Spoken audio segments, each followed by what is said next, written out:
Hi, everybody. Welcome back. Man, is this a delicious beverage. This is such a tasty beverage. I might have a little bit more, Ryan. What a beverage. This beverage is also delicious. Delicious. Is yours a cold alcohol beverage? Very cold and very alcohol. Very alcohol beverage. I have a non-alcohol beverage, but it is also full because I pre-planned and got a beverage before I started, and I don't need one right now, and you don't either. But No. Lochlin, who's sitting there, who's pissing and moaning about when we're going to start, he's like, I'm not going to go. And we go, like, go get a drink. You're going to want a beer. You're going to want a coffee with a couple of shots of Irish whiskey in it. You're going to want it. And he's like, no, I don't. He does. So we're just rubbing it in. Hello, everybody. Welcome to our show where two of us have delicious beverages and one guy does not because he's being an obstinate beverage person. He picked up a bottle that's 3 weeks old from under his desk to make it look like he had a beverage. I know that's what he did. That's right. Actually, that's got some hair on it. It is. Anyway, welcome to the program. My name is Dean. That is Lochlin Cross. We all have beverages except for Lochlin, which is weird. We got a lot of stuff to get to today because shit just doesn't stop. We're going to talk about Phil Mickelson's disaster of a PGA Tour press conference for the U.S. Open. I don't know if you guys saw it yesterday. Holy fuck, shut up, dude. Just shut the fuck up. Anyway, we're going to talk about that. We're going to talk about conspiracy theories. We're going to talk about McJesus and how our friend Lochlin here has been serving up the sports donkeys with some moral truths in the city of Edmonton. And we're also going to try and let him off the hook and find out whether or not this fucking video is actually real because some people are saying it isn't. Anyway, we've got that going for us today. We've got a dad fight to get to, which, fuck, every time I watch the video makes me laugh like I'm 12 years old again, and I just heard a dirty joke for the first time. Dads, stop fighting. Unless there's a camera around, then take a video of it and send it to me. I cannot get enough of the fat dad fights. I cannot get enough. If you're going to drink a six-pack and put a bulletproof vest on your buddy and shoot him, somebody roll tape on that, too. Yeah, we'll get to all that. And much, much more. But I want to start because today, like literally, an hour ago, Linz? Not even like 10 minutes ago, 20 minutes ago? Yeah, about that. The government of Canada announced no more travel mandates for the unvaccinated. It's a big day here in the country of Canada. All of you people that have no money to fly because you can barely make your trailer park payments. Indeed, you are allowed to get on an airplane now. And indeed, you can get on a train and a bus.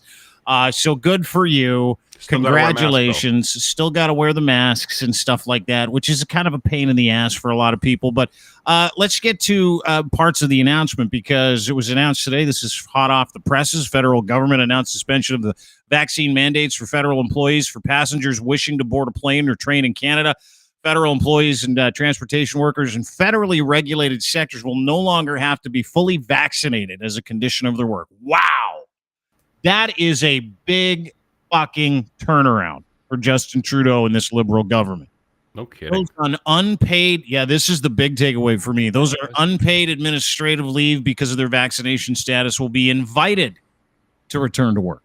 Starting June 20th, vaccines will no longer be required for travelers in Canada. Visitors and Canadian citizens entering the country from abroad will be required to meet entry requirements, and masks will remain mandatory for those boarding planes or trains in Canada. I can buy that.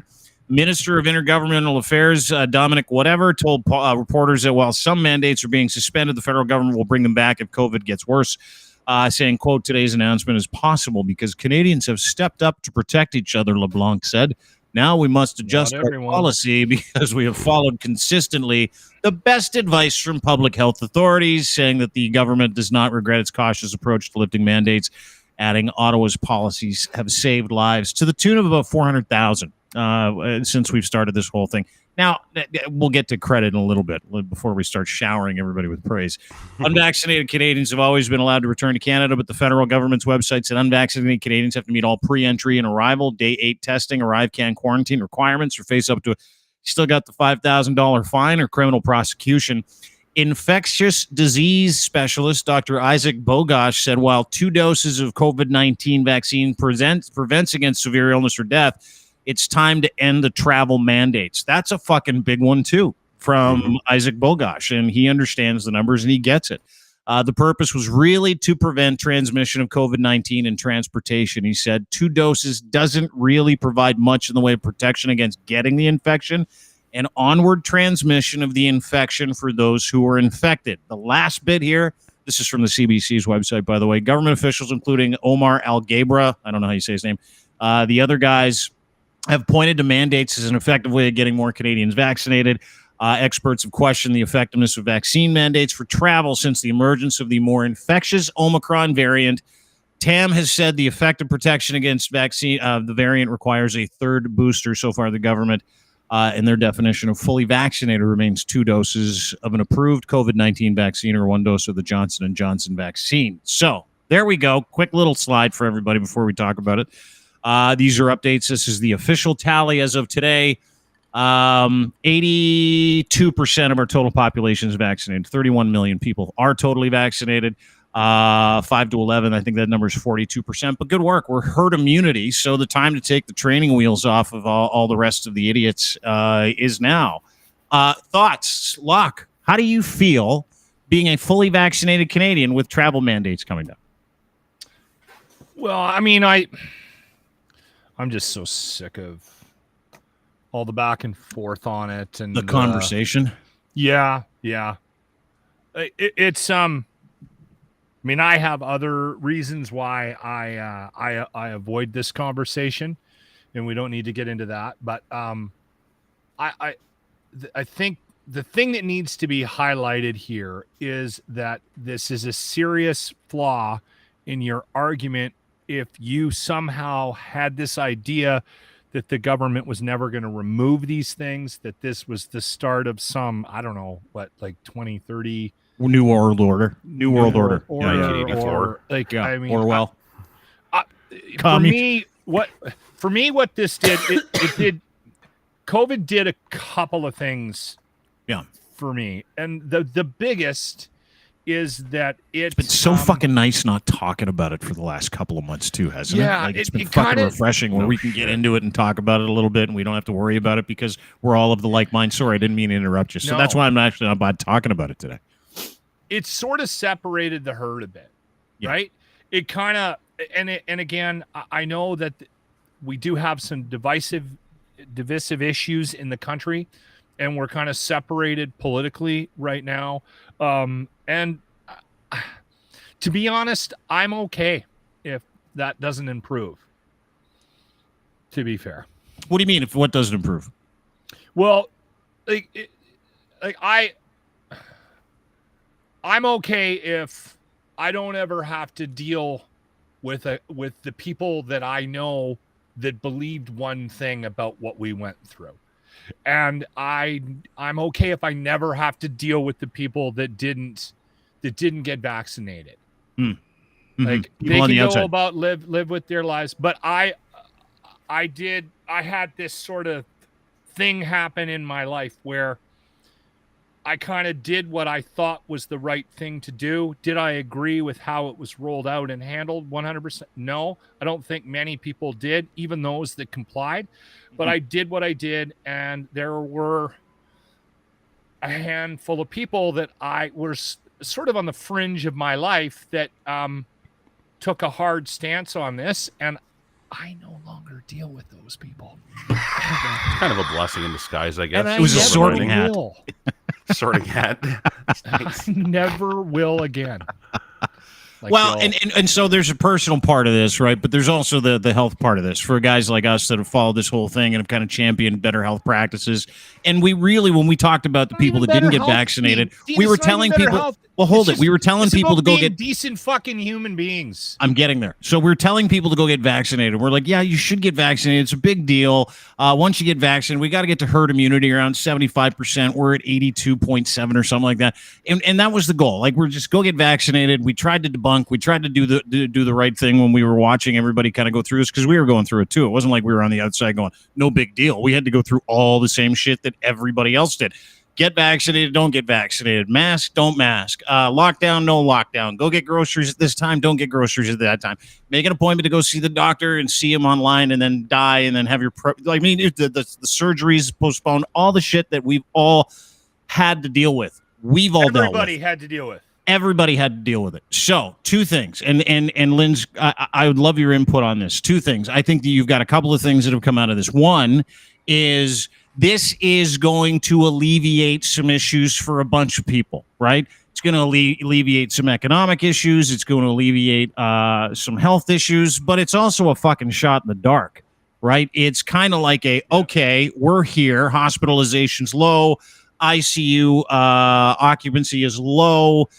Omicron still infects, so why don't we just put some different measures in place, like some masks? As you know, part of this travel mandate is you still have to mask when you go on an airplane or you get on a train or you travel anywhere.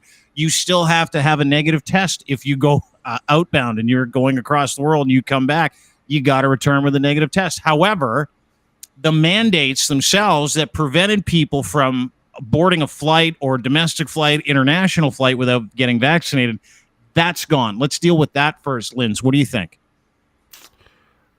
I want to say first, I know we dive into this politically and the us versus them a lot. I just want to say it really feels nice that as a world we're getting better. Yeah.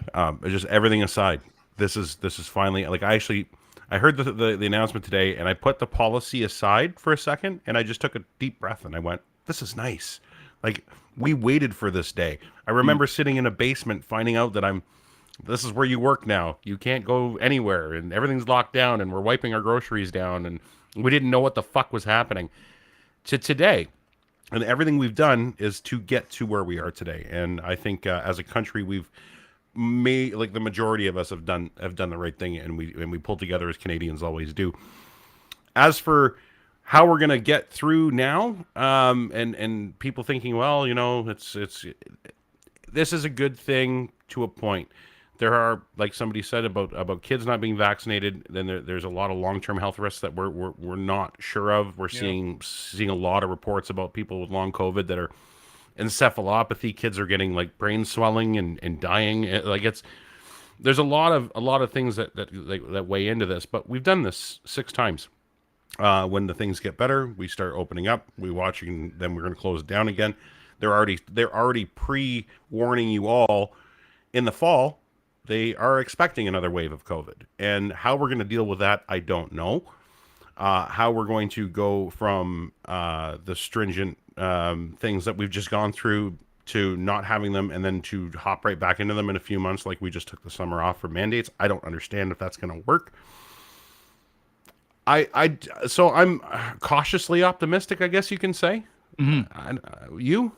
Are you? Yeah, no, I'm happy about it. I like you. I mean, when I read that yesterday, it was funny because everybody takes this information when it was announced yesterday that today's announcement was going to be about dropping travel mandates for vaccines. I was very much like you. I was like, what a great fucking sign. Like, just to think positively for a second after we've been fighting everybody. Like, one side, like 80% of us are fighting, basically 5% of the country over doing the right thing according to science, public health, and being a fucking solid citizen for your neighbors, your family, and the people that you live in this republic with, right? Which is the majority of Canadians get it. So for 82% of us, I think we probably all had that same feeling, which was this is a great sign. The fact that the government is saying, hey, listen, we're going to drop these travel mandates. We get what's going on out there. We understand, and we've looked at all the public health data, and now is the time to do it. And so there was that like feeling of, oh, good, like we're kind of getting over it. We're kind of getting over the hump. Maybe some people will drop their anger. But then I pivoted over to, okay, now what are the crazies going to do? Yeah, like what are the assholes and the people that Pierre Poilievre is whipping up with his fucking stupid tweets? I want to know. Then you look into it, though. Hang on. Then you look into it. And those guys are still not vaccinated. And I had a conversation with a doctor friend of mine today, and I'm like, they still get to bear the brunt of the worst of the worst. He goes, totally. I mean, they let all these people on planes not vaccinated. They have to present, I don't think, any tests to get on the flight. They just have to wear a mask. Everybody now has to wear a mask. So we're sending sick people into these places that are not vaccinated against these things. We are, which is why we seem to be able to motor right through Omicron and all the different variants that have come from it, which is what the doctor told me. He goes, listen, this is just like a bad flu for a lot of people now. If you are fully vaccinated, 2, 3, 4 doses now, 3 doses he considers fully vaccinated, and he encourages people to get fully vaccinated. But my thing was this. I thought, Well, what the fuck are the people going to do downtown Toronto this weekend? That was my question. Because it's over on the 20th. It's coming. It was the 14th today. You get 6 more days of travel mandates. And then if the goal for the convoy and the goal for all these cocks that invade cities and walk around with fucking upside down flags and crosses and nooses and the fuck Trudeau stickers and all that stuff, if the goal is ending mandates, which they said it was, oh my God, they need a new club. Yep. What the car fuck is are on they? Ernie, baby. The car is on Ernie. The light is blinking. It's almost out of gas. Yeah. What are you gonna do now? They'll find something to sink their teeth into with it. Well, dude, let me just show you these tweets. Like I was looking at Pierre Poilievre's tweet storm this morning, and this guy's such a fucking loser.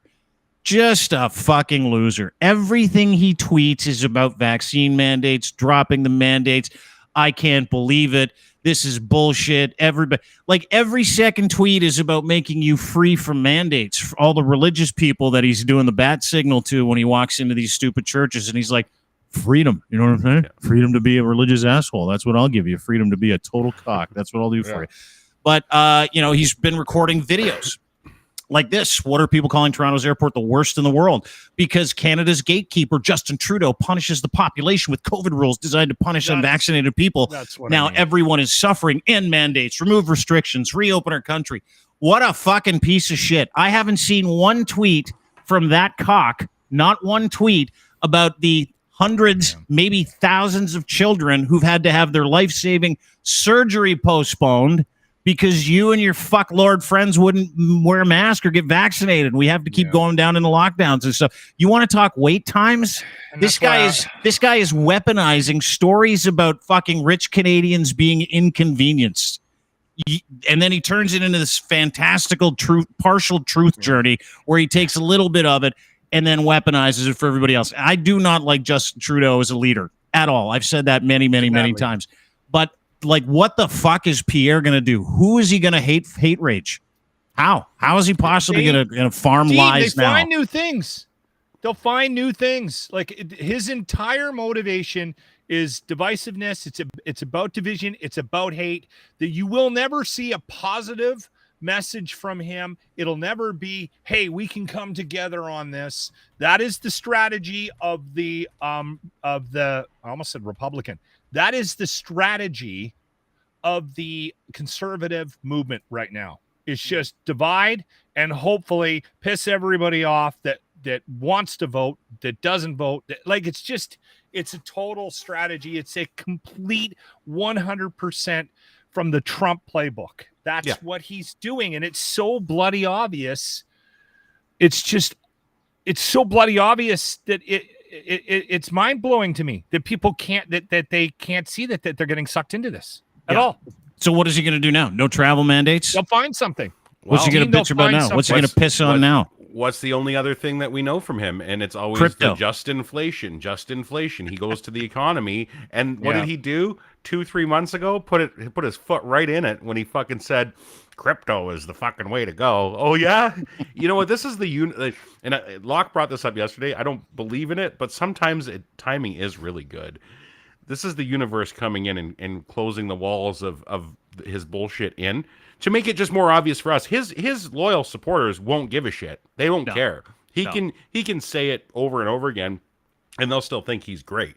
But we all know. We all knew it was a scam in the beginning. Crypto. Now it's now it's solidifying it for us. You know what I mean? So he's a fucking tool. He's just a tool. And you know what's incredible? I was doing some reading this just today and last weekend. I don't know if you guys follow EKOS. Frankie Graves over at EKOS does such a fucking good job. David Coletta and another guy at EKOS did a great story, and they put together a couple of graphs. They surveyed 1,500 Canadians cross section.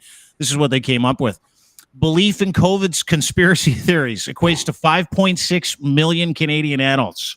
This is who Pierre's going after.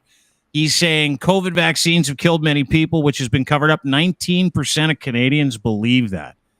11% of Canadians believe COVID vaccines include secret chips designed to monitor and control behavior. COVID caused by the rollout of 5G wireless tech, 9% of the country believe that. And dude, it's not just conservatives, though. That's the crazy part, is that the flood of misinformation and disinformation and pure bullshit over the past 2 years has led to some serious foggy brains. COVID vaccines have killed many people, which has been covered up. 19% of that believe on a national basis. People with no COVID shots, 64%. 64% of unvaccinated Canadians. So 64% of 5.6 million people believe that COVID vaccines have killed many people, and it's a huge cover-up. 65% of PPC voters. Shocker. But here's where it gets really fucking interesting.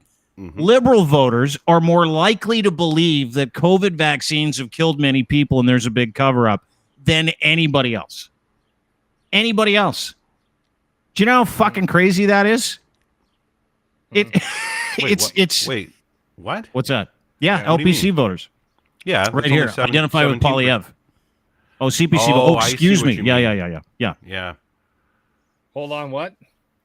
Yeah, no, that's. I think you're reading that a little off. Of all the remaining parties, CPC is 25%, GPC is 26%, right-leaning is 28%. People identify with like 30% of the people that are going to vote for Pierre Poilievre truly believe there's been a massive cover-up and mass murder when it comes to the vaccines. Literally, they believe that. This is why I don't like talking about it. I know because you don't, I do. This is disappointing to me.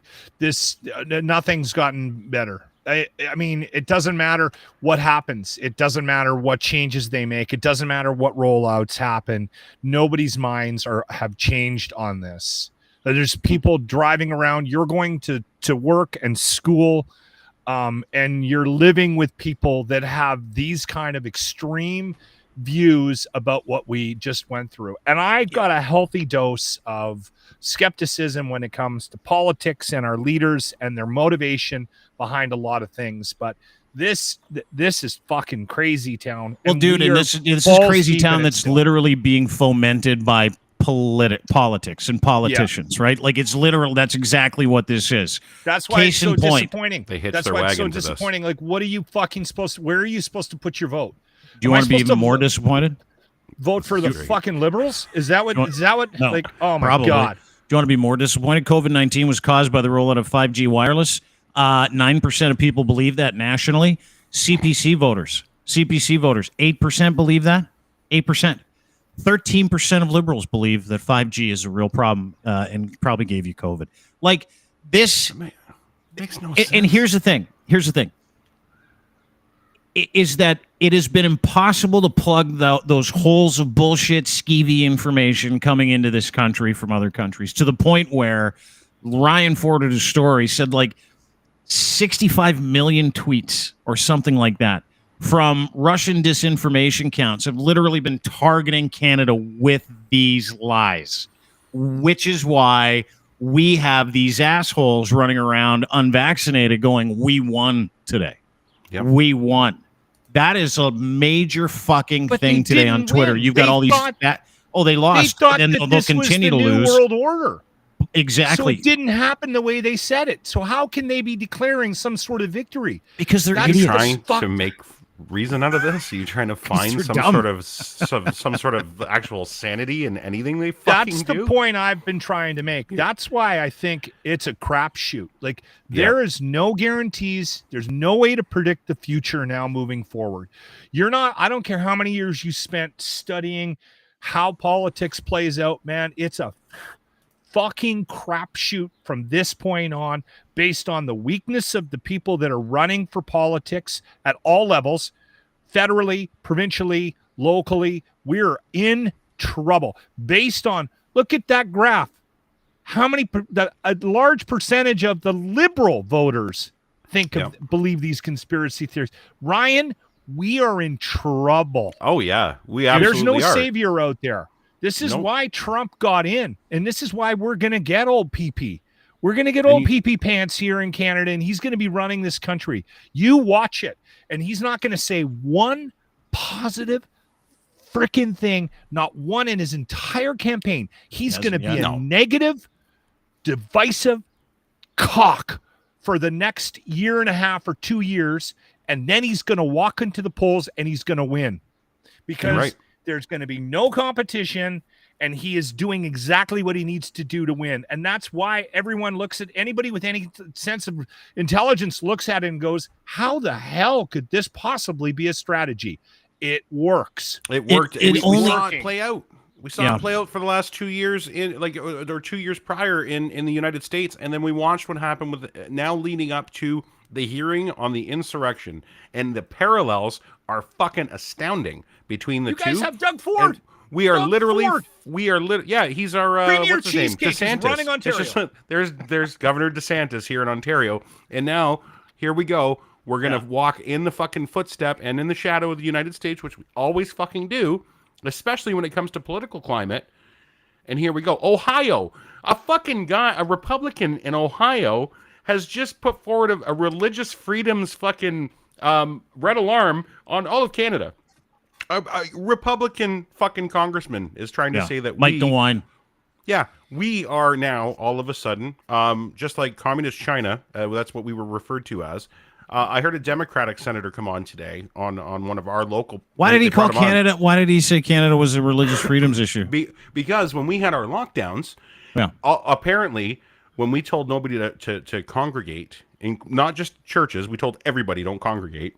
Yeah, that was against their religious freedoms. It's like fuck his religious freedoms. There was no correlation in his reasoning and at all. fuck your religious freedoms, by the way. If you're sitting there going, "What about my religious?" You can take your religious freedoms and stuff them as far up your ass as I could possibly get my arm. Yeah, sorry, go ahead. No, it's okay. Believe me, I was thinking the same thing as I'm hearing because I was waiting for the other shoe to drop on the reason was, and that was all it was. There was no mention that it was because of a pandemic. It was just that we did it. And the minute you did it, full stop, that's it. You are now a tyrant of religious freedom.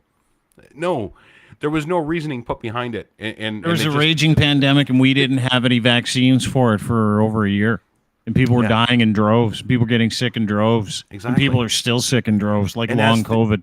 And as things got better, we opened up, and as things got worse, we closed back down. And the up and the down, the up and the down. We've been through it, and now we're going through that. We're in the peak. We're going to head back to the valley in fucking fall, but we're in the peak right now. Everything is open. Mandates are gone, but they're still, like I say, this guy from Ohio. This literally just happened. Yeah, this just happened. So what they were trying to sideswipe it with was, well. Some people don't get vaccinated because of their religion, and now you're not letting them move on planes and trains, and that's against religious freedoms. And no, that's a byproduct. That's a choice. I'm sorry, but that's a choice. My opinion on how this all should have been rolled out. I think guns.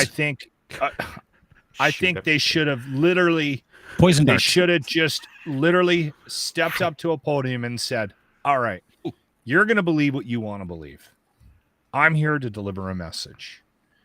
This is the steps we need to take in order to make things better in the world that we live in. Yeah. Do this, do this, do this. If you don't, go fuck yourself. But if you don't do these things, we're not letting you into a hospital. Yeah. You can die in a parking lot. Perfect. And that's how I think they should have done it. Me too. It would go to church. I think it's do a all great the normal idea. things. Make sure you just ignore, do whatever you need to do to live your life, your best life. Yeah. But if you get this and your dick falls off, you're out. Yeah. You're gonna have to fashion one out of Play-Doh. I think that's the only way to move forward. I don't disagree with you. You know, it's funny because I read this story. It was kind of a short story. It was just a dissertation by this guy named Klopper. I can't remember his name, Copper or Klopper. He's a philosopher, and he's talking about being overly tolerant, and we can't be, right? Yeah. We have to be intolerant of the people who tell us we have to be tolerant of their intolerance. Do you get that part of it? Right? The tolerance paradox. I've been doing it my whole life. And it's a fascinating little short story or fascinating little dissertation because I read it and I'm like, listen, there's a lot of, he says tolerance a lot in this. And I had to like map out what he was saying and why he was saying it. What he was saying was this, that guys like Pierre and the unvaccinated, 5.6 million legitimate idiots or people that have like medical issues that couldn't get vaccinated. I get that. And you know what? I even get the fact that people were like, I don't want to get it just in case something happens. I read a story about this guy in Vancouver who was legitimately injured from the AZ vaccine, and he's getting a payout for the government for it. There are a handful of people like that. I get that. We didn't know that was going to happen. Tylenol, and if they have it, they'll die. Totally. I get that. I get that. But hang on. Listen, I understand the worry and the concern about something that you don't know.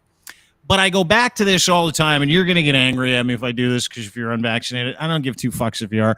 But I go back to this all the time. Those are the same people that are mainlining meth, smoking discount cigarettes, and drilling Jack Daniels on the weekend going, I'm not putting that in my body, right? And so I just said, listen, this was my MO. This is kind of how we dealt with this. This is why we dropped it a couple of months ago. I thought to myself, you know what?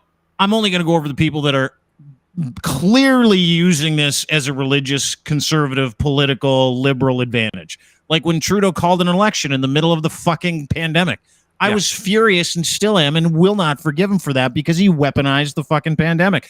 It's the same thing for the people on the other side that are total cocks about telling you about their freedom being more important than the collective freedom and health and safety of all Canadians. So those are the people who I will continue to absolutely hoist onto a shit pedestal and fire bricks at. And we all should, because they're just people that want to watch it burn, that are too stupid to comprehend how to live in a society. So fuck them. And when it comes to your idea about not allowing these people to have health care, terribly great idea. I love it and hate it because it says we're worse, right? What's wrong with it? Well, nothing from a Schadenfreude perspective. It's the best. There's nothing wrong with it. It's what they're asking for. Right. They're but denying that it exists. Then let them have their denial. Yeah, you can't suck and blow at the same time when it comes to, No, I'm going to rely on a hospital to save my life, but I won't rely on the same healthcare system to save my life. They make no sense. You're right. This guy got vaccinated. He gets the ventilator. You're in your Corolla. But it's February in Edmonton, Lochlin. It's no humidity. It's better. It sounds awful. And it's a horrible world that we are living in. If we did that, it would be because we protect the stupid. We go out of our way to protect dumb at all levels. It's not even a government thing. It's a societal thing. We they're, and I think you're dumb. right. That this is where that tolerance put a little conversation. bubble of them. And it's wrong. It doesn't work because it doesn't fix them because they're morons. Do you know what the crazies did too? You know what the crazies did with this? Because on the weekend, I don't know if you saw this, back to the mandates being lifted, Ryan Whitney, who's a retired hockey player, blogger, vlogger, retired hockey player, spent like 7 hours or something like that in Pearson Airport, put this out. I know. You're just crying shame. You hate to see it. I would have been losing my mind too. I need to say that out loud. Anyway, here's the video. It's actually I would have funny. totally melted down. Watch you this. guys. Hey guys, Whit here. I don't even really know what to explain. So for people telling me to drive, I can't drive. They have my bags. They won't give them back. So I had Edmonton to Toronto yesterday. I landed around 3. I then had Toronto to Boston at 8:30. Customs was about 3 hours. Got through. Flight canceled from Toronto to Boston. All right. At this point, now I go and I see there is a 400-person line with 2 Air Canada workers. There's 1 million canceled flights. So everyone's just panicking.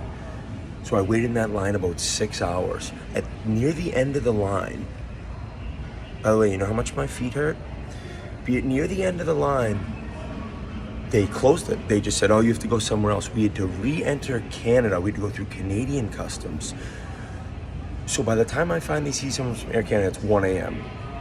I said, can I just get my bags? I had a ride to Buffalo all set up, and I had a JetBlue flight from Buffalo. I just need to get out of this country, out of this airport. This is the worst airport on earth. I'm telling you, there's no other airport like this.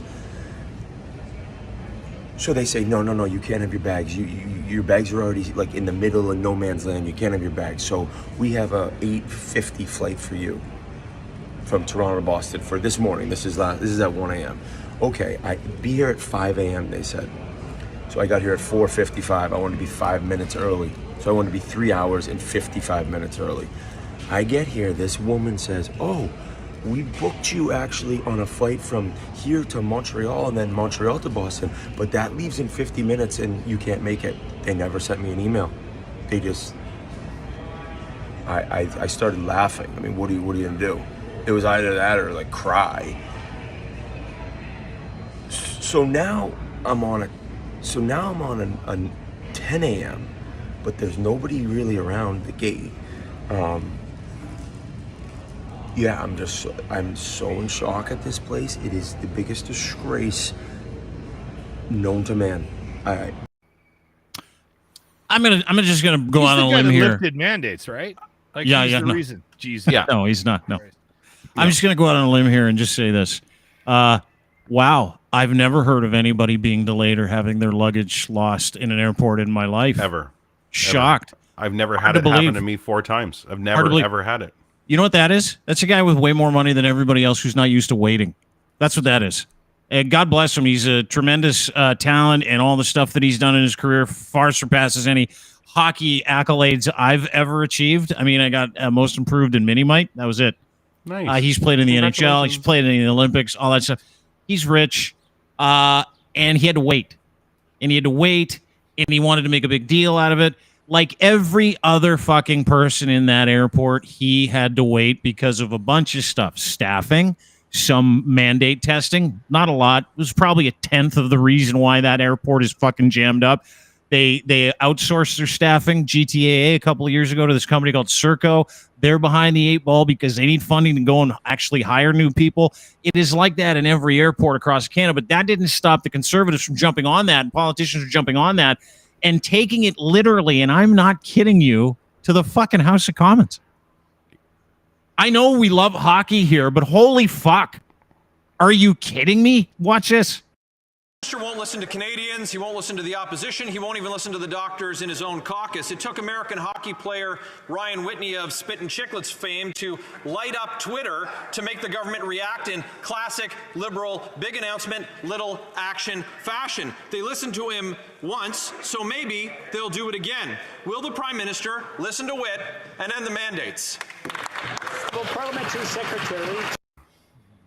No, they listened to public health, and this was in the works for the past 4 weeks. Yeah. Holy fuck stick, you idiots are unbelievable. What I missed? Oh, I just the fact that a blogger became, a weapon in the House of Commons because this is the world we live in. It's the most fucked shit I've ever seen in my life. It's unbelievable.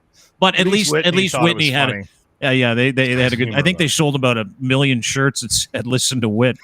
yeah, and that's it. And I told you guys this last night when we were talking about it. It's a backbencher nobody trying to just cling on to fame, and that's what they do. They grab onto whatever issue they can to try and make a name for themselves. The trucker convoy, the food shortages, and the whatever. It was all.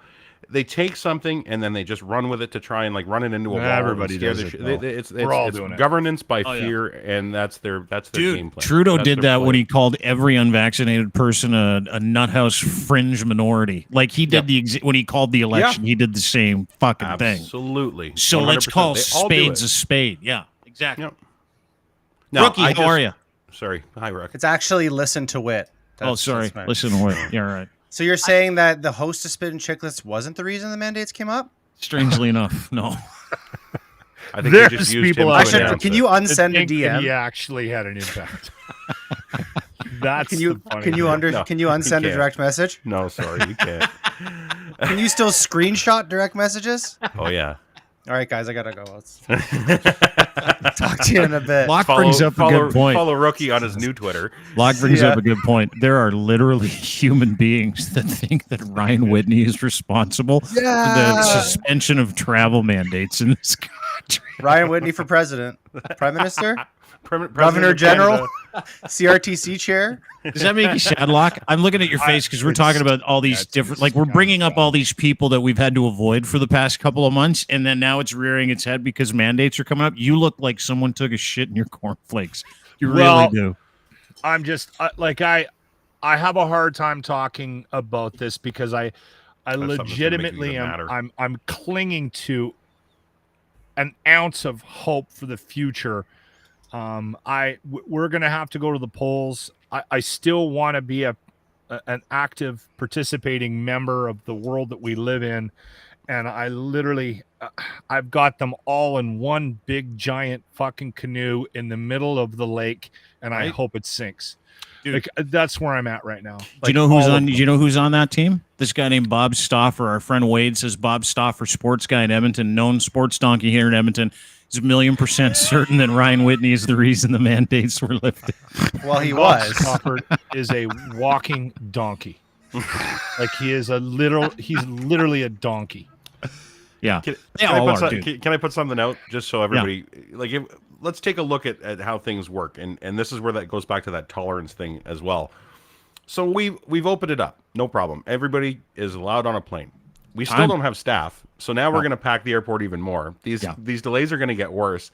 Now we're also allowing the staff to come back that are unvaccinated. And now get this, here's what Pearson's doing right now.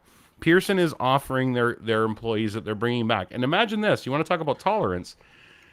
Hundreds of employees that were not vaccinated are coming back, and they've actually offered them, if you agree not to utilize your vacation time or your sick days until the end of the summer, we will give you a $200 stipend a week and a $500 bonus at the end of the month. That's what we do. We reward stupidity in this country. We fucking reward That's what we're it. doing in Toronto. How about all the employees? Hang on. How about all the employees that are actually at Pearson working their dicks off that got vaccinated and sacrificed on the ground? They're also eligible for it. Oh, okay. But the ones that haven't been working are also eligible for it. But so the ones that are burnt out and haven't had a vacation and have worked through the whole thing now cannot have a vacation. They should love it. Like you would think, okay, you guys take a break. Here's a little extra money. Go enjoy yourself. Yeah. And then you fuckers, you can come back. Just go to work and welcome back. But with here the we are. caveat, with the Giving them a caveat fucking that bonus. with the caveat that bonus is nice, but if you get COVID, you're probably way more fucked than anybody else you work with that has been vaccinated. So, best of luck in that closed workspace. Like I said, let's hope that none of that unvaccinated group gets COVID and dies. Well said. You guys are plucky today. Yeah, no kidding. Locke is fucking jagged up about this mandate stuff. Lucky.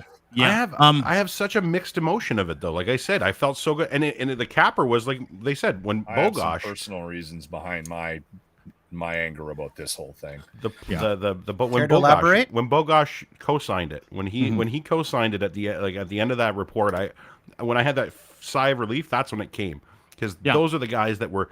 That's when you know it's real. That's when you know that, okay, I can trust those numbers. The numbers are, and they think that this is the way we never had this before. So yes, let's keep a glimmer of hope, and let's be happy that we're maybe entering an endemic stage of this finally. We might be able to go back to some kind of normal, a new normal. This is Transportation Secretary Omar Alberga. Is that his name? Algerba? Omar Algebra.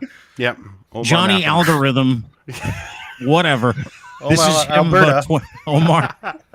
Alberta. Irish name. This guy, Omar. I think you just rolled a 7. Nice. This is him saying, hey, listen, if you're an adult, you got to wear the fucking mask, but we're going to drop the mandates. It's actually interesting. This is clear. That mask is an effective layer of protection, and given how a minor inconvenience it is and the benefit that it poses to not only the passengers but the people sitting next to them, thinking of vulnerable individuals, immune compromise, I think it's a small minor inconvenience to ask of travelers who are sitting together in a small, tight, enclosed place. Yeah, if you're an adult, you get it. If you're not, you're not. Now that's going to be the next thing, by the way. Just so you know, it'll be masks do nothing. Yeah. I'm not wearing this. I'm entitled to be on this flight. Yeah, dude. That's the next one. We're back to masks. Back to next. wear it. Full circle, baby. Hey, can we quickly touch base on the McDavid brouhaha? And when I say brouhaha, I mean drunken video of him walking around what is now apparently Dallas, Texas. I thought it was Toronto yesterday when we got the port. On that one. I know it's so Dallas, Texas. King Street. This is the Alex Jones Network. That's what I asked Rookie, who was the guy that sourced the video. Rook, are you getting some blowback from John Q. Public over this video and its authenticity? Is that what I'm understanding? Yes and no, not really. Okay. Like if I'm getting blowback, it's from people with like 3 followers, and then I follow up, and then they go silent. So like, what are they saying though? Like a lot of it's funny I've heard like 7 different years that it's from: 2016, 2012, 2014 is from 2019, it's from 2018. Yeah. He's been with his girlfriend for 10 plus years. So anyway, you slice it. And I also I also referenced that in my article and said something with this video doesn't smell right. And in the source video comments, some people are saying it's from 2019. And who would walk down Main Street with another girl that's not their girlfriend? Who can be that stupid? Apparently Connor McDavid. And the other thing I would like to say is that if it is fake, then why did The Ringer, Pat McAfee Show, Barstool Sports, why did they all spend 25, 30 minutes on this topic if it's just 100% fake? Well, And I think the McDavid camp has been surprisingly quiet. If it's fake, just say that was 5 years ago. They're going He's to got a ignore it camp. away. does he got a camp? I want to be fucking rich and he's- famous enough to have a He's got a camp. camp. Anybody A posse. just kind of, there's silence. Yeah. There's nothing. Well, let's watch the video and have a good laugh at it because it ain't Yeah, us. that guy definitely looks like a bodyguard. There's McDavid clearly just shittered. This is apparently Dallas, Texas. You can see the You're gentleman in the fucking back wearing the paparazzi mask right there. You can see him with a white shirt leaning on the building. You'll see him go by God here. damn, is he hit? Right there. You see the guy in the Hey, mask? Connor. Now, if this is 2017, 2018, 2019, or to a lesser extent, 2020, Weird flex, no bro. mask. Yeah, Well, weird. That they're- guy was way ahead. This is Fucking time 2017. Yeah. From an early outbreak of monkeypox. Fucking time travelers ruining everything. Assholes. How are the sports donkeys handling this in Edmonton, Lochlin? Because there's a guy with a mask. I It's heard gotta somebody be say that that's a beard. I'm like, that is a high fade. If that is a beard, Huge, like a that super is a straight high fade. fade. Yeah. But I'll leave it Nice. up to Tim Williams with 6 followers. Just, Yeah. you know, I will your too. thing. Lock.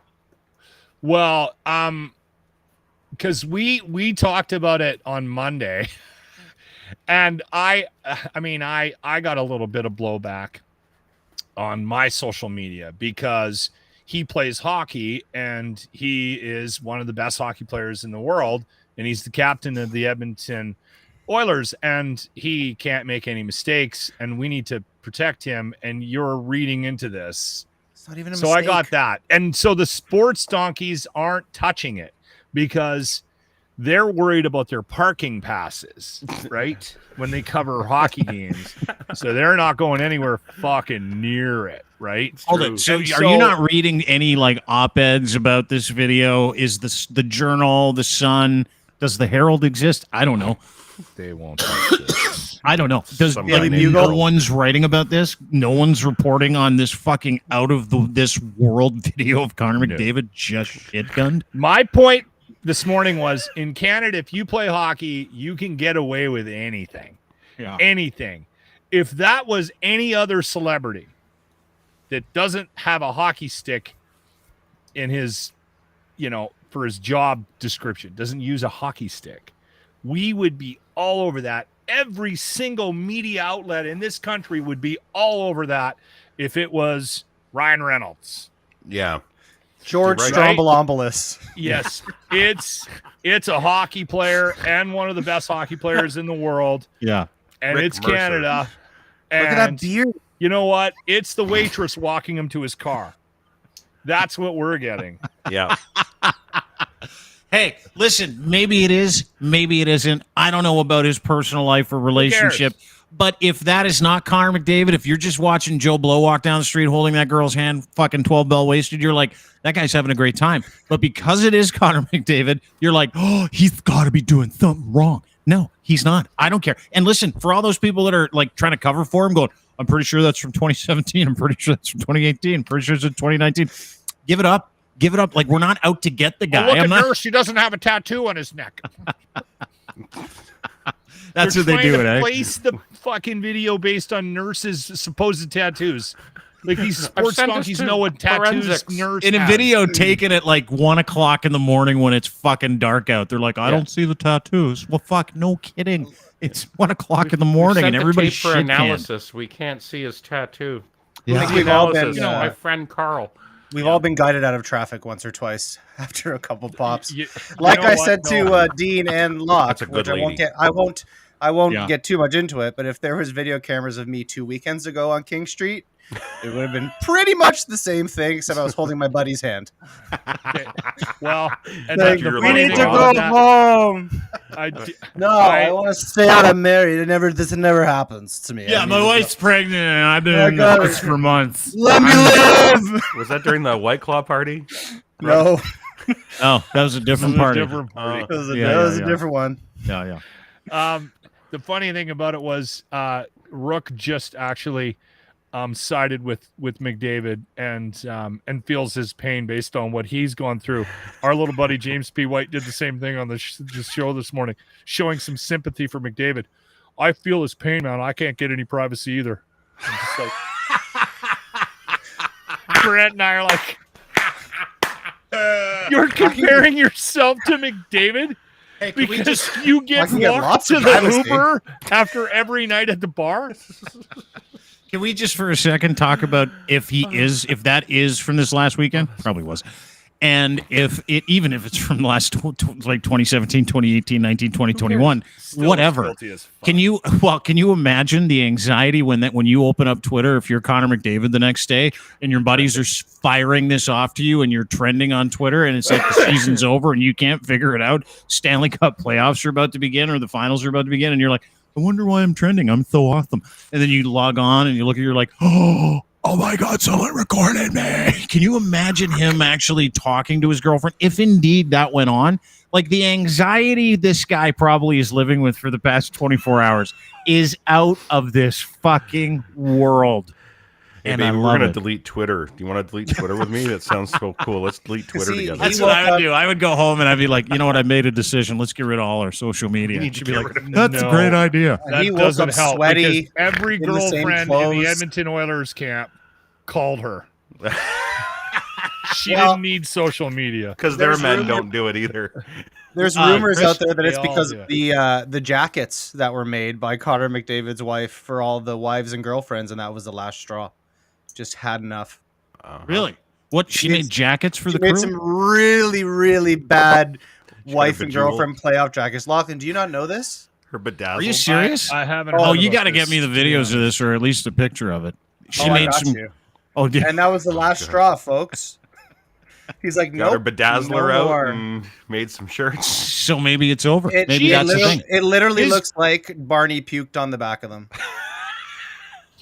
It is just He no has good. been with the Walt Disney the girl in ejaculated. Edmonton that everyone knows from the house tour, which I find funny. Every time she gets brought up, you know, the girl that toured Look the at house, is very these. The chick proud that of built her in the decorating house. skills. The girl that Look at built these a house with haters. his money. That girl. Yeah. Yeah, her. That's why she's staying. Yeah. Check Anyway, out these she bad boys. Oh my Jesus God. Christ. Is that his girlfriend on the right? The one on the right, yeah. Yeah. Some sweet jackets. Oops. And I'm not gonna lie, if I'm not mistaken, as soon as the La Bamba. jackets got made, they got swept. I think it had, So he's definitely like- had something to do with it. He had to unlock the log jam, which is why we got this. I'm going, That's to why that Austin, happened. I'm going to Austin City Limits, babe. This See might you in be- a couple days. This just might be like an NHL Stanley Cup life slump buster. Who knows? guys, No one knows. guys, she's the waitress just helping him to his car. What restaurant is that outfit from? TGI Fridays. Yeah. So, Locke, I have something you should do. Since you won't go to Rogers Place, No. what you need to do is send James P. White to Rogers Place and purchase that blouse and have him sit right behind the Oilers bench. Yep. The La Bamba blouse. Did you guys still see Phil Mickelson's U.S. Open press conference? Oh my God. Why does my he God. keep stepping up to the mic? Hasn't he learned his lesson? He doesn't look healthy either. Like, Ralph oh, Brandon. is he on a tear right now? Phil the thrill. Lefty, no good. No. Bail out. I was watching his press conference live the other day. It was yesterday. He did a press conference because he joined the Live Golf Tour. He's been suspended, but he's got a lifetime commitment from the USGA and the PGA to play in basically any event. So he's like the only guy that can kind of do whatever he wants because he's Phil and he's got 30 years in on the tour and he's won a bunch of majors and he's one of the greatest golfers ever. And he was given this before he split for $200 million of Saudi blood money. Anyway, long story short, he gets to Boston this weekend where they're actually having the U.S. Open, and Boston sports fans are not forgiving. I'll tell you that. I can't fucking wait for him to tee off because he's going to get absolutely verbally murdered. Anyway, long story short, this is the start of the press conference where he said, I want to make a statement before I take any questions. Phil? No. This was a terrible idea. Well, I wanted to say that it's nice to be back, nice to see you guys, and it's been 4 months. It's been a necessary time and an opportunity for me to step away a little bit and put a little bit of thought and reflection into going forward and how to best prioritize things. I know that many of you have many people have strong opinions, emotions about my choice to go forward with Live Golf, and I understand and I respect that. I'm incredibly grateful for the PGA Tour and for the many opportunities that it has provided me through the years, but I am excited about this new opportunity as well. As far as legacy, and I'll just address that, I would say that I've been a part of the PGA Tour now for 30 plus years, and I have enjoyed my time. I've enjoyed the opportunities it's provided. I've enjoyed the lifestyle it's provided. I've enjoyed the fact that the game of golf through the PGA Tour has been able to give me and my family so much. I'm appreciative of that fact. And during that time, I've worked really hard behind the scenes as well as on the scenes to try to contribute as a way of showing my appreciation. I respect and I understand their opinions, and I understand that they have strong feelings and strong emotions regarding this choice, and I certainly respect them. I respect that. I respect that. They should have let him talk for 16 minutes. I mean, why? Oh, wow. Oh, Phil. Phil. You know where it really got dicey for him? By the way, he didn't mean any of that. Started talking? Yeah. When he showed up. When Christine Brennan from USA Today, and I've had the opportunity to work with Christine a couple of times when I was doing radio, and she is one of the sharpest, smartest sports reporters, one of the most fair sports reporters you will ever see in your life. And because of the Saudi connection to 9/11, which everybody seems to conveniently forget, the Saudi connection to 9/11, the 9 families of 9/11 victims and some survivors sent him a letter saying, we are really offended that you are taking $200 million from the Saudi government after they killed 5,000 plus Americans. Really offended. Want you to listen to the question, because Phil's like, I don't want to hear it anymore. What's your it's just, and then I want you to listen to his answer where he literally talks about how much he respects these people, but fuck them because I'm taking the money anyway. Watch this. Right. Phil, Christine Brennan. Hi there. As you know, you've been criticized by many people, as you referred to. New York Post, Brian Wacker, reported that the 9/11 families sent you and others a letter alluding, of course, to Osama bin Laden and the 15 of 19 hijackers that the Saudis, of course, sent, and that they say now you are a partner with them and you appear to be pleased in your business with them. Terry Strada is the person, of course, who wrote this letter, and her husband got on the plane in Boston that flew into the World Trade Center. And they say the deaths of your fellow Americans. Oh, this is where he's like, I'm uncomfortable. Can you just get to the question, please? And they say the deaths of your fellow Americans. No, I've read all that. Is there a question in there? Yes, there is. How do you explain to them, not to us, but to them, what you've decided to do? I would say to the Strada family, I would say to everyone that has lost loved ones, lost friends in 9/11, that I have deep, deep empathy for them. I can't emphasize that enough. I have the deepest of sympathy and empathy for them. Nice, eh?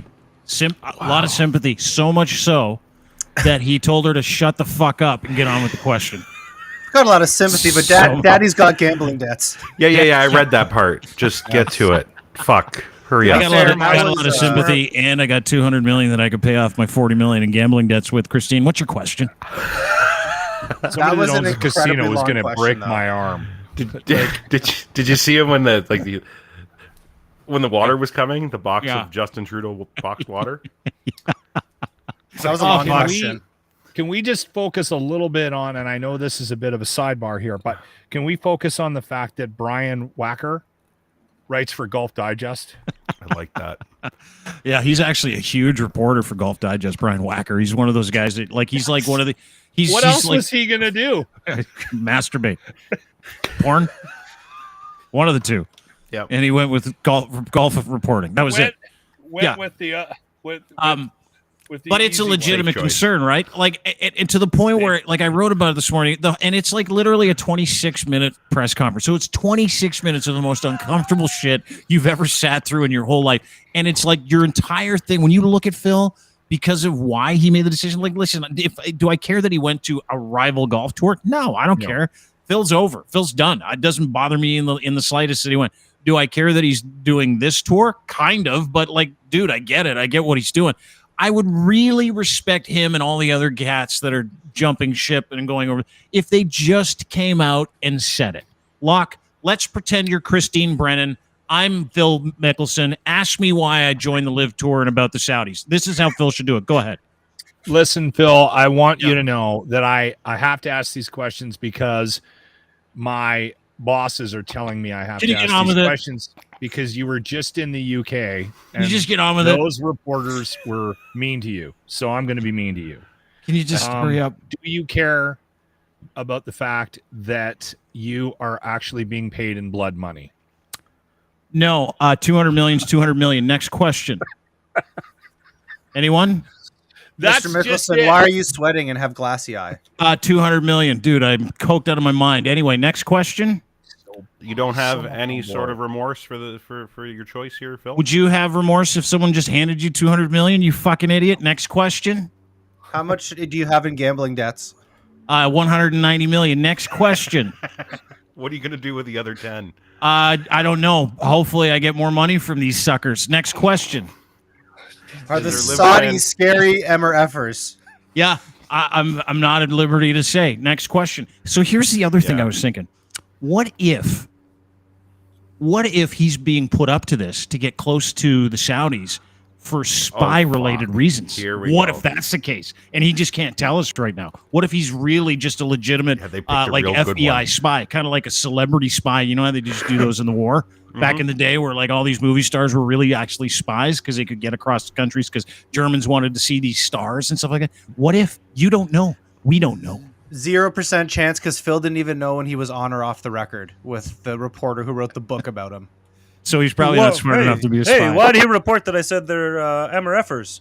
Yeah, guys, like we were on the telephone, and he knows that if you're on the phone, idiot. You never know. Maybe the record. That's right. That's right. I think it's a fucking great story. Sorry, Chris, go ahead. Can I just quickly play devil's advocate for just 1 second? I actually do have a question for the group. So everybody's outraged with all the Saudi money for the Live Tour, but Saudi money's literally everywhere. In soccer, in business. My buddy Twitter, my buddy who works in a company in Sarnia, his company is owned by the same people who own the Live Tour. So why all the outrage now for golf? Why is nobody talking about it with soccer or anything else? Why? Because they're easy marks. Because they're easy marks and the money's crazy, and they've deflated F1? the PGA Tour, right? F1, yeah, huge Saudi money.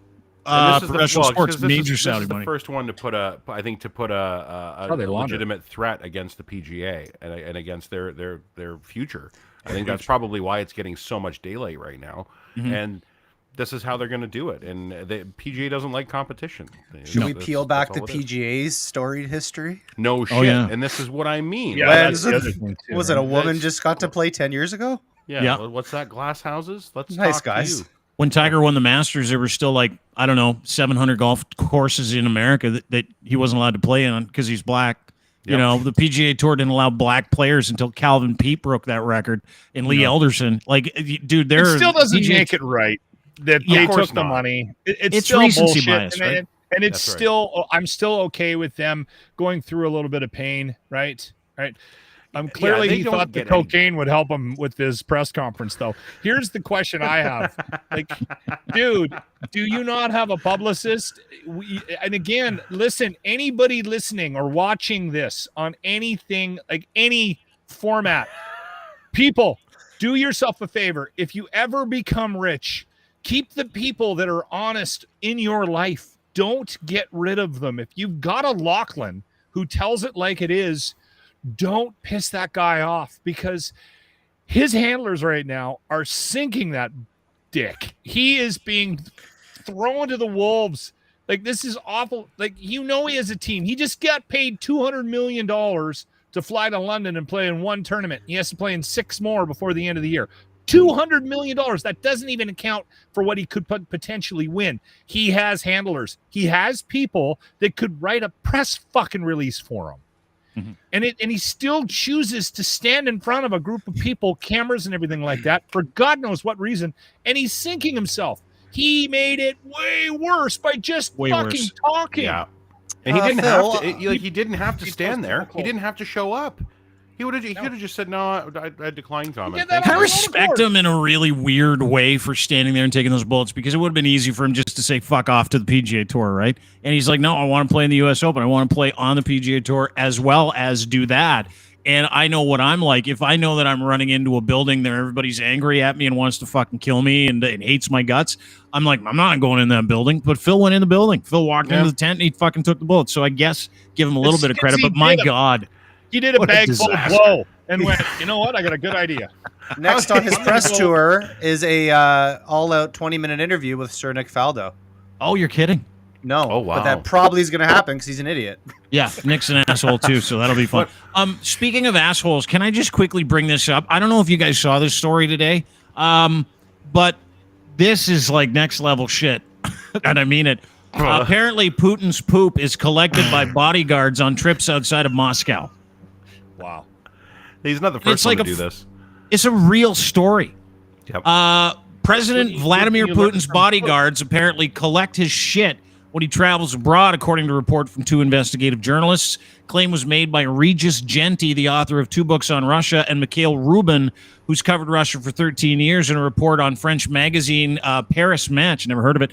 According to the article, the responsibility for collecting Putin's feces lies with the Federal Protection Service, the department tasked with protecting Putin and other government officials, according to Genti and Rubin. Each time Putin has to go doo-doo, an FSO agent replaces his excrement in specialized packets so it could be returned to Russia in a suitcase. If you thought that this was made up, we got video and a picture.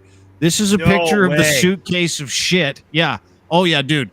This is the video of the suitcase with shit. I want you to watch this carefully. How do this we know that suitcase is full of shit? I don't. Well, this is a video from Belarus. This is when Putin went to Belarus to go, hey, let's kill some Ukrainians. Remember that? And there was this rumor that he liked to shit, and he forced his security guys to bundle up his turds, put it in a bag, special bag, and then put it in a special suitcase.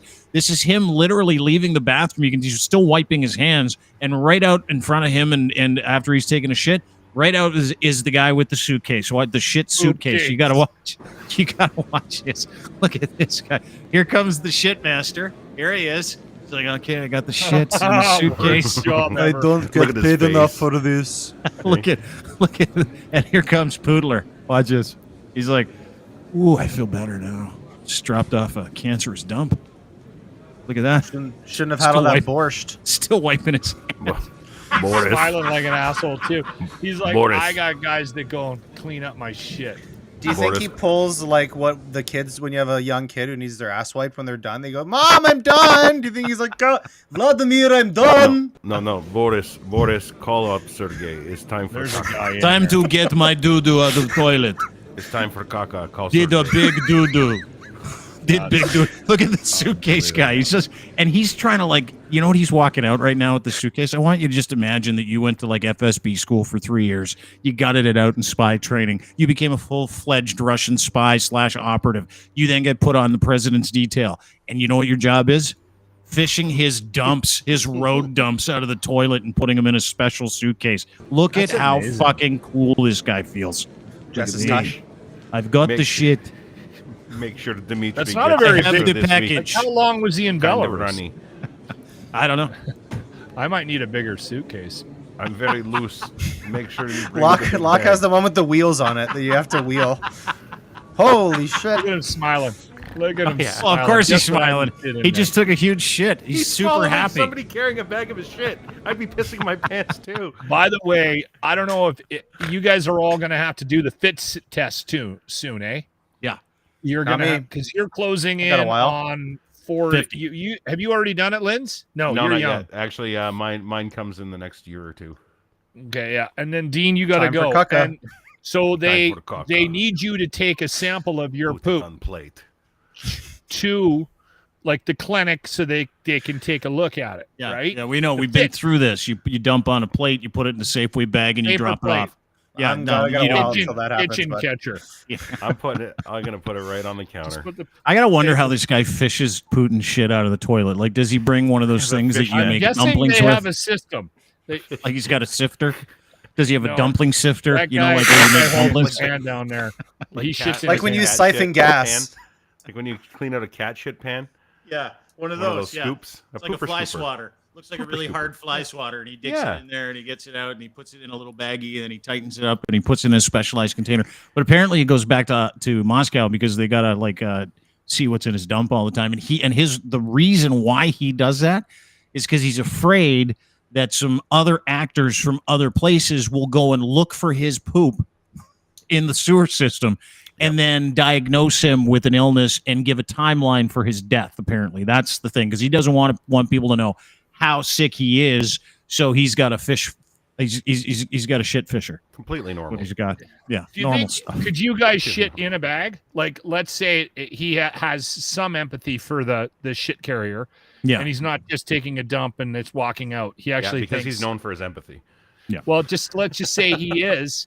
And does he could you shit in a bag? I could. Depends if it's an emergency or not.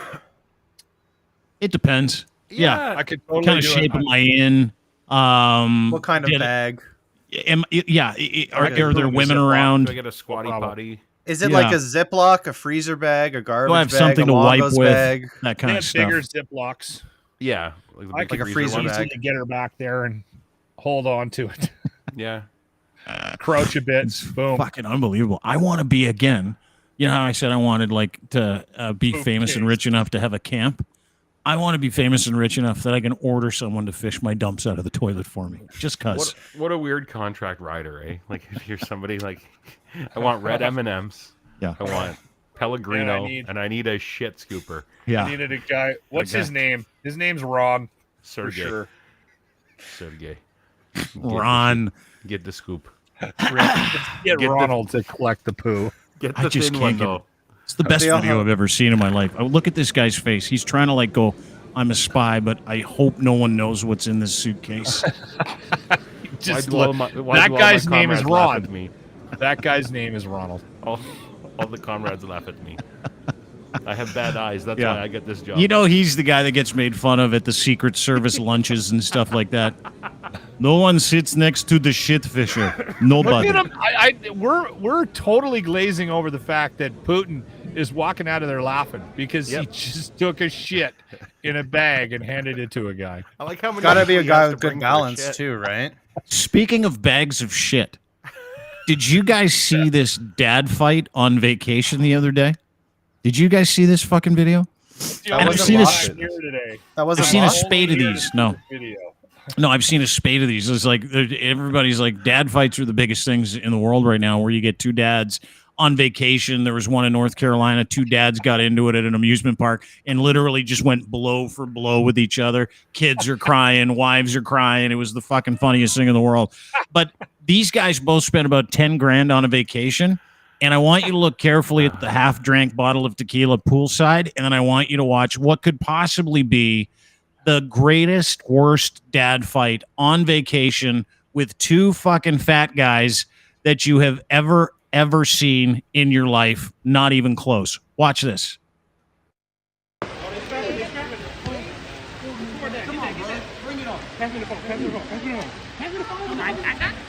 need to get that close up. Bring it on. Yeah. Hey, Bring it on. stop. You better stop. You came after me, you motherfucker. You better stop. You guys hear that? Oh, shit. Oh, he's serving him. He's serving him. Damn. Oh, he about to serve him. Oh, Jeff done. He done. Back up, back up, back up. Damn. He's getting on him crazy.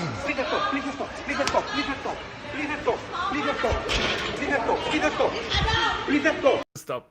Please Leave it stop. go. Leave it go. Leave it go. Leave it go. Leave it go. See how gassed those guys were at the end of this fucking thing? I used to hate it when you played the video when the full wide video, but this worked. Those guys, look at him swing and miss. This is unbelievable. The start of the fight. These guys are into it right now. Push you. Look at that bottle of tequila, too. Did you see that in the background? These guys are wasted, missing with these absolute fucking hail. Oh, little jab right there. Both of these guys haven't put on swim trunks in years. Both of these guys are about 100 pounds overweight. I'm done. Look at them. Look at the slap fight. He's karate chopping him in the neck. Honestly, the single leg I have a hard takedown. time with this video because this is how I would look fighting. This is the Festivus feats of strength. That's what you're watching.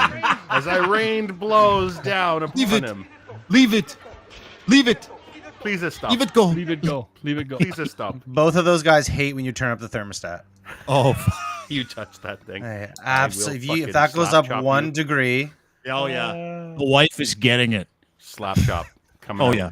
I can guarantee you both of those guys have been arrested for a little something called domestic abuse. Guaranteed. That is one of those. As you get two guys. I don't know what it is with guys that get on vacation like post-pandemic. I don't know what it is. Every dad I see that is on vacation gets in a fucking fight. I've seen about 200 dad fight videos on vacations this year. Like There's a lot of aggression in the world that we're living in right now. A lot of pent-up anger. They just hate their lives. Yeah. Yeah. You won't see that on a cruise ship, though. Yeah, you can't will. go on a cruise ship without a vaccine still, apparently. I just read that. Apparently everywhere else is okay, but you're not allowed on a boat. I love that the cruise ships are sticking to the mandates.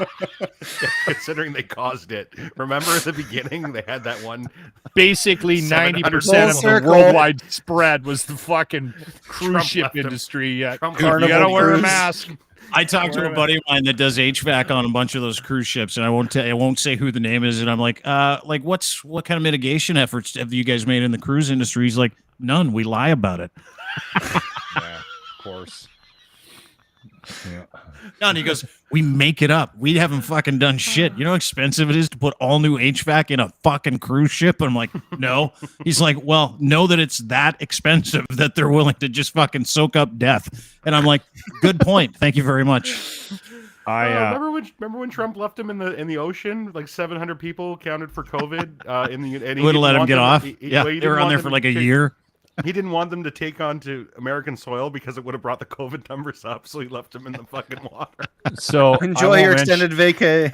I won't mention any names, but it was like 2019 March. When did we lock it? No, 2020. So 2020 March 17th, we locked everything down. Yeah. And I'm driving around and I tune into a popular local radio station. And the afternoon drive person is on, losing their minds about their sister stuck on a cruise ship. Now, keep in mind, it's now April. Yeah. 2 months. And they're going on about the atrocities of mankind because her sister's stuck. They won't let her port. I'm like, wow. Total idiots. Who goes on them? who goes on a cruise ship. Secondly, who's dumb enough to talk about their relatives on a cruise ship in the middle of a pandemic? They're so gross. I know so many people that fucking swear by cruises. You can't get the booze isn't free. Dude, I would rather take a vacation in your pants than on a cruise ship. After you go for a run and camp for the weekend. I would rather stick my face in your ass crack than put my head anywhere near a cruise ship. Healthier. It's probably healthier. Okay, I will say this. The only exception would be a Kid Rock cruise. Yeah, that would be the best one. True. Hey, speaking of Kid Rock cruises, last thing, because this just broke. Lauren Boebert. You guys know who she is? Oh, yeah. Lauren Boebert, congresswoman who shows his dink to kids. Yeah, I know. Yeah. Okay. The born-again Christian Lauren Boebert that wants to send Joe Biden back to the pit of hell that he came from. The same girl who's like, we need to ban abortion. The same girl who's like, mothers need to be better mothers so their daughters don't become whores. That one, the congresswoman, the one who she's actually really hot. She's got the glasses and everything. Remember her? Yeah, terrible. The waitress. She was a bartender or something. Yeah, bartender. Terrible story just broke about her. Oh, shocking. Lauren Boebert was an unlicensed paid escort with Sugar Daddy Meat.com and had 2 abortions. Say that again. Wow, what a headline. That is a headline, folks.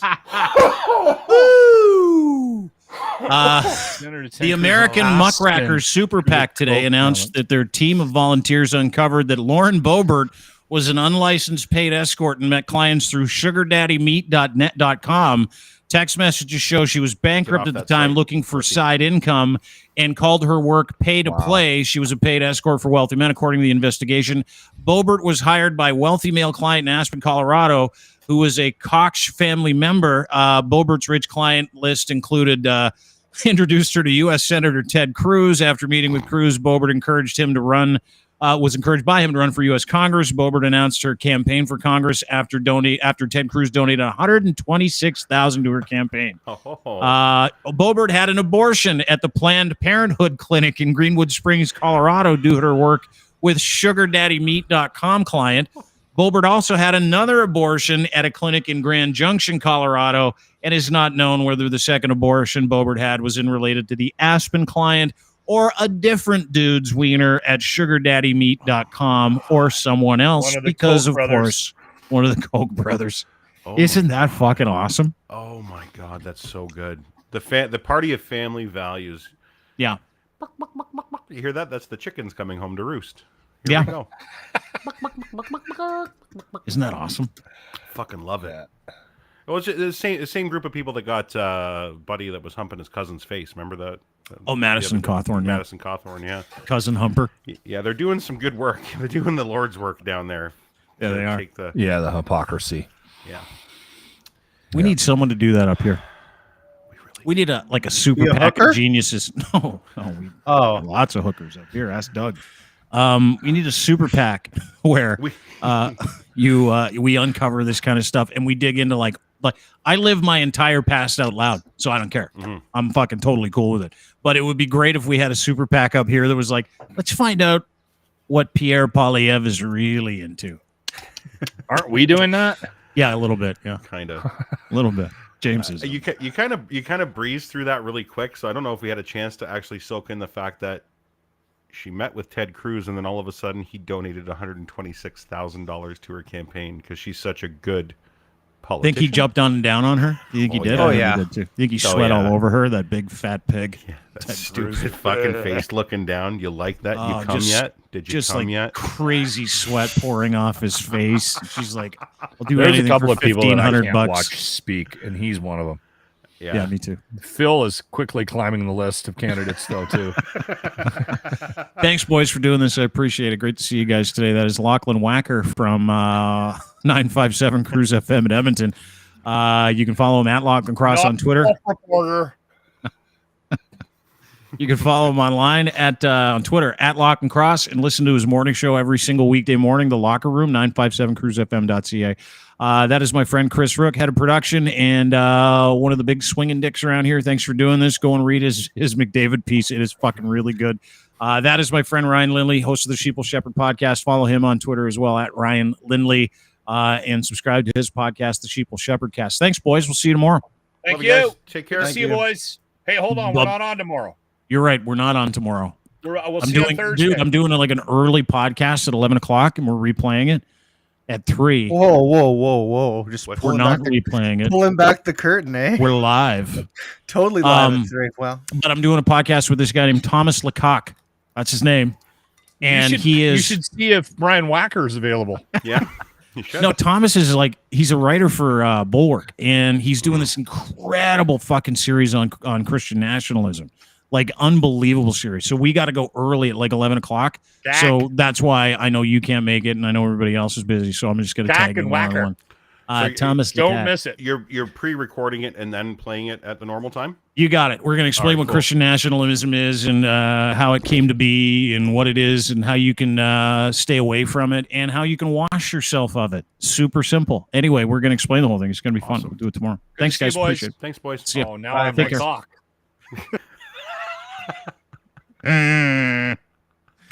You're not.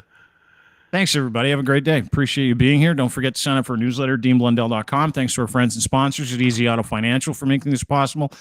Go to easyautofinancial.ca and connect with them today. They get you a car, they get you financing, and that financing is totally free of charge. That's what they do. Everybody wants to kind of nickel and dime you. These guys just make sure that you get financing for the vehicle that you want at a price that you need and you don't have to pay for it. And then they send you with all the forms and you don't have to do anything else. Super easy, turnkey, easyautofinancial.ca. Great with bad credit, like unbelievable. The best in the world. That's what I hear. So go to easyautofinancial.ca for more details today. Also, our friends at Domination. Dominate with your content by using domination.com. 72 pieces of content in under 5 minutes. It's super easy to use. You put your file in if you're a gamer, streamer, podcaster. It kicks out all the promos. You can spread them across all the platforms and literally saves you hours of time. Free to try today. Go to dmntn.com and try them for free. Also, Ed at Ed's Fine Imports, his Gitch. We wear them. So can you. Luxury boxer briefs, pouch in the front.